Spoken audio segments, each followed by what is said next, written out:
अस्सलाम वालेकुम। मेरा नाम हफीज़ हैदर है और मैं क्लिनिकल साइकोलॉजिस्ट हूँ। आज हमारे साथ मौजूद हैं मिस्टर खुरम शरास, जो कि क्लिनिकल साइकोलॉजिस्ट हैं और रिहैब होम में as a clinical psychologist work कर रहे हैं। तो आज हम इनसे पूछेंगे शराब के मतलब के शराब पीने वाले जो है अक्सर उनके क्या ख्यालात होते हैं। शराब पीना जो है एक जहनी बीमारी की इलामत भी हो सकता है। अगर कोई शराब पीता है और उसको जो है जहनी बीमारी जो है उसके ऊपर हैवी हो जाती है तो इसका इलाज कैसे पॉसिबल है। अस्सलाम वालेकुम सर। वालेकुम सलाम। सर कैसी हैं? अल्हम्दुलिल्लाह। सर आजकल जो है अब हमारे माशरे के अंदर एक ऐसा ट्रेंड बनता जा रहा है कि मुख्तलिफ जो है इवेंट्स हों, पार्टी जैसे हो सकता है, ईद का इवेंट हो सकता है, गैदरिंग हो सकता है। तो इसमें जो है शराब को बहुत ज़्यादा अब तरजीह हासिल होती जा रही है। अक्सर जो है अब घरों में जो है पार्टीज हो रही होती है तो वहाँ पर जो है शराब भी मौजूद होती है। तो सर क्या कहना चाहेंगे शराब के मुतल्लिक आप? जी, सबसे बड़ी बदकिस्मती की बात यह है कि जो ड्रिंकिंग है, जिसे हम अल्कोहल ड्रिंकिंग जो है, उसने हमारे माशरे में बहुत ज़्यादा अहमियत इख्तियार कर ली हुई है। हमारे माशरे का एक अहम हिस्सा बन चुकी है। अगर आप एलीट क्लास देखें या लोअर क्लास देखें या मिडिल क्लास देखें, तकरीबन हर क्लास में सबसे ज़्यादा किए जाने वाला नशा यही है। चर्च और कोकीन वगैरह और हेरोइन वगैरह की तरह ये वाला नशा भी इजीली अवेलेबल है हमारे पाकिस्तान के अंदर। और इसके बगैर हम समझते हैं कि कोई फंक्शन नहीं है, कोई खुशी नहीं है। जब तक ये नहीं है तो इसका मतलब है कि हमने सेलिब्रेशन नहीं की, इंजॉयमेंट नहीं की, और हमारी इंजॉयमेंट एक हराम चीज़ पे आके ख़त्म हो जाती है। सही। तो सर अक्सर जो है जो लोग शराब पीते हैं उसकी आदी हो जाते हैं, तो उसकी वजह से जो जो उनको जो है सिम्टम्स आ रही होती हैं, बीमारी की अलामतें जो है वो जाहिर कर रहे होते हैं, तो वो कौन कौन सी होती हैं, ताकि वो जो लोग इस्तेमाल करते हैं उनके साथ साथ उनकी फैमिली को पता चल सके कि ये जो है ये अब एक ऐसी बीमारी में इंसान मुब्तला हो रहा है, तो ये अब जो है हमें इसके इलाज की ज़रूरत है। सबसे पहले तो अगर हम ज़हनी सिम्टम्स की बात करें तो डिप्रेशन वगैरह होने के चांसेस जो होते हैं वो इसमें बहुत ज़्यादा बढ़ जाते हैं, क्योंकि ये ऐसे लोग जो कि शराब का इस्तेमाल करते हैं वो अकेले रहना पसंद करते हैं। वो अपनी दोस्ती उन लोगों के साथ कायम करने की कोशिश करते हैं जो कि शराब पीने वाले हों। वो घर वालों के साथ टाइम कम स्पेंड करते हैं। वो उनकी जो एक कारोबारी ज़िंदगी है या उनकी जो पर्सनल लाइफ है वो बहुत दूर रह जाती है। उनकी ज़िंदगी में सिर्फ शराब का टाइम, ना सिर्फ उसकी इंटेंसिटी बढ़ती रहती है with the passage of time, बल्कि उसकी फ्रीक्वेंसी में भी इजाफा होता रहता है। और अगर हम इसके फिजिकल सिम्टम्स की बात करें तो धुंधला नज़र आना शुरू हो जाता है, कैंसर वगैरह होने के चांसेस जो हैं वो बढ़ जाते हैं, लंग्स वगैरह जो है उसका खात्मा होना शुरू हो जाता है, लंग्स की बीमारियां, मुख्तलिफ बीमारियां जो हैं वो होना शुरू हो जाती हैं, हड्डियों की तोड़ फोड़ शुरू हो जाती है।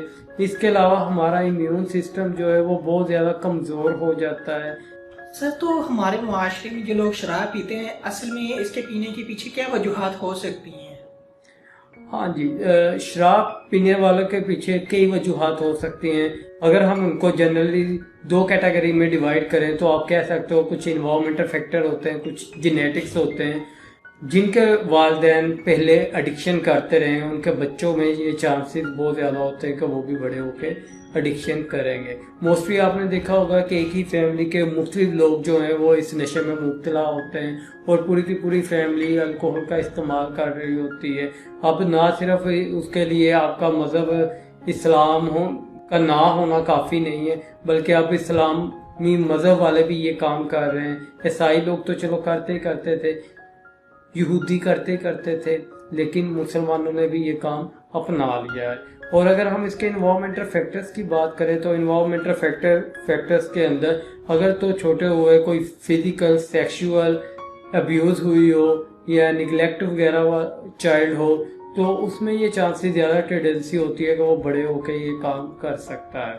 और इसके अलावा अगर जैसे कि अगर हम साइकोलॉजी से रिलेटेड बात करें तो फ्राइड ने कहा था कि फर्स्ट स्टेज जो है ओरल स्टेज, अगर इधर फिक्सेशन हो जाए तो बच्चा बड़े होकर ड्रिंकिंग करेगा। ओरल स्टेज क्या होती है कि जैसे आपको पहले बताया कि जी एक ट्रस्ट वर्सेस मिसट्रस्ट वाली स्टेज होती है कि माँ बाप अगर बच्चे को लाड़ प्यार के साथ या उसको प्रॉपर गाइडलाइन के साथ उसकी स्किल्स को डेवलप करने में कामयाब हो गए तो ट्रस्ट डिवेल्प हो जाएगा। अगर ट्रस्ट डिवेल्प ना हुआ तो फिक्सेशन हो जाएगी। फिक्सेशन का रिजल्ट क्या निकलेगा, लेटर लाइफ में जाके वो बच्चा या वो बच्ची ड्रिंकिंग करना शुरू कर देगी। और इसके अलावा इसकी कॉजेज में कुछ ये हो सकता है कि जी फैमिली प्रॉब्लम्स आ सकती हैं, फैमिली में हर वक्त लड़ाई झगड़े हो रहे हैं, या फैमिली में लोग में जो तादाद है, फैमिली की जो तादाद है वो बहुत ज़्यादा है, उस वजह से भी ये हो सकता है। सही। तो सर अब जो है अक्सर जो लोग शराब पीते हैं तो वो जो है इस चीज़ को नशा नहीं मानते, वो कहते हैं इसके लिए इलाज की ज़रूरत नहीं है, तो क्या कहना चाहेंगे इसके बारे में? अगर आप ये वाली बात कर रहे हैं कि हाँ बहुत से लोगों का ये कॉन्सेप्ट होता है कि जो ड्रिंकिंग है ना उसका कोई यानी कि नशा नहीं है। मैं एक बात कहता हूँ कि अगर ड्रिंकिंग करने के बाद आपको धुंधला नज़र आना शुरू हो जाए, आप बेचैन होते हो इसको करने के लिए, आपकी नींद जो है वो डिस्टर्ब होना शुरू हो जाए, कम हो या ज़्यादा हो जाए, भूख कम हो या ज़्यादा हो जाए, तो क्या ये अलामतें नहीं हैं? ये अलामतें हैं। क्या आप इसके बगैर सरवाइव कर सकते हैं? अगर आप सरवाइव कर सकते हैं तो आप इसको 2-3 साल छोड़ के दिखाएं, क्योंकि आप नहीं छोड़ सकते, क्योंकि आप इसके डिपेंडेंट हो चुके हैं। जब तक ये चीज़ मिलेगी आपको सुकून रहेगा, जब तक ये चीज़ नहीं मिलेगी आप बेचैनी की कैफियत में मुब्तला रहेंगे। क्या ये इस चीज़ ने आपको आपके दोस्तों से, आपके रिश्तेदारों से, आपकी फैमिली से दूर नहीं किया?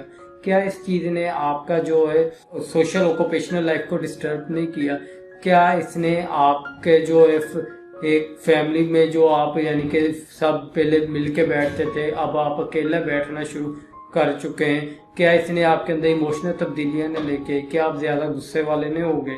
क्या आप ज़्यादा सैड मूड में नहीं रहते? अगर ये सारी तब्दीलियां आ रही हैं तो इसका मतलब यही है कि ये एडिक्शन है। सही।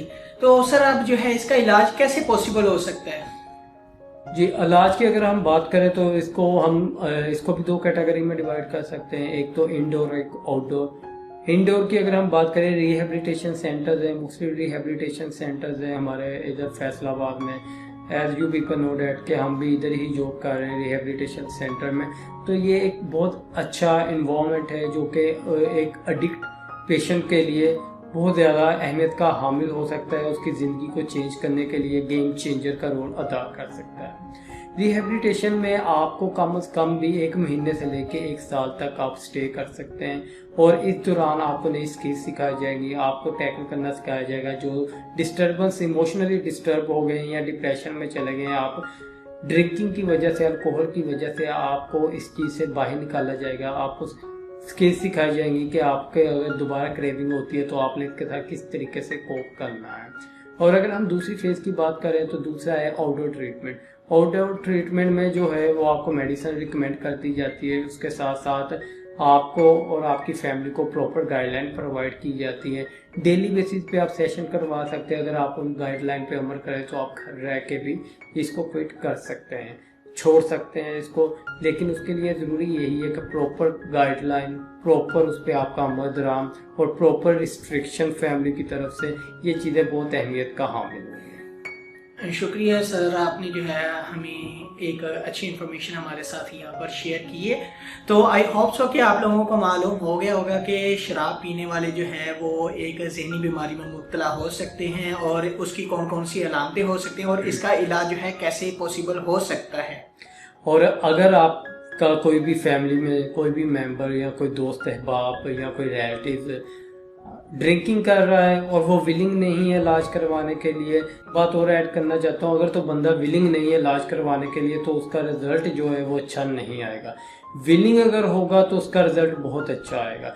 और अगर कोई आपकी फैमिली में से विलिंग नहीं है, वो रिहेबिलिटेशन सेंटर में नहीं जाना चाहता, वो किसी साइकोलॉजिस्ट के पास या साइकेट्रिस्ट के पास नहीं जाना चाहता, तो आपको चाहिए कि हमारा ऑनलाइन नंबर, आपको जैसे कि पता है हम ऑनलाइन साइकोथेरेपी कर सकते हैं। तो फीस हो या मैं हो, आप लोग ऑनलाइन उसकी जो है सेशन कंडक्ट करवाएं, उसमें उसका मोटिवेशन लेवल हम इंक्रीज करेंगे।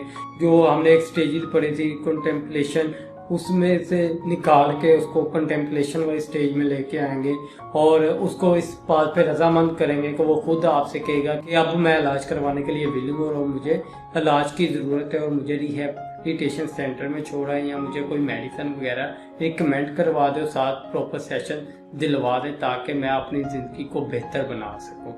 अगर आप लोगों में से किसी भी बंदे के साथ ये मसला है तो आप ऑनलाइन सेशन के लिए हमसे रब्ता कायम कर सकते हैं। थैंक यू सो मच, जज़ाकल्लाह। और इंशाल्लाह मिलते हैं एक नई वीडियो के साथ। अपना बहुत सारा ख्याल रखिएगा। ओके, अल्लाह हाफिज, अल्लाह निगहबान।